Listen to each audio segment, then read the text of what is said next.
মারাত্মক শীতের দিনগুলোতে যদি একটা দিন রোদ্দুরের দেখা পাওয়া যায়, সেই দিনটাই হয় আমাদের কাছে ভীষণ আনন্দের এবং উদযাপন করার মতন একটি দিন। এই রৌদ্রময় দিনটি আমরা প্রায় 2 মাস আগে দেখেছিলাম। নভেম্বর মাস পড়ার মুহূর্তেই এই একটা দিনই আমরা রোদ্দুরের দেখা পাই। আজ প্রায় ডিসেম্বর মাস শেষ হতে চললো, একটা দিনও আমরা আর রোদ্দুর দেখিনি। এই সময়টা না ভীষণভাবে উইন্টার ডিপ্রেশন হয়। আর যখনই রোদ্দুরের দেখা মানুষ পায়, ছুটির দিন হোক বা রানিং ডে, চেষ্টা করে একটু রোদ্দুরের মধ্যে বেরিয়ে পড়ার। ঠান্ডার সময় সবাই ঘরবন্দি হয়ে পড়ে, তাই তো ভীষণ কষ্ট হয়, উইন্টার ডিপ্রেশন হয়। আমাদের টানা ভিটামিন ডি ওষুধ সেবন করতে হয়, নয়তো কোমরে পিঠে হাতে ভীষণভাবে যন্ত্রণা হয়, মানসিক চাপ পড়ে, আরও কত রকম যে সমস্যা হয় শরীরের মধ্যে।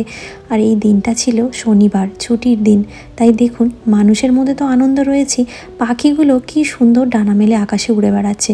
ওরাও তো ঠান্ডার জন্য চুপটি করে এক জায়গায় বসে থাকে, ওড়েও না ডাকেও না, কীরকম একটা লাগে যেন।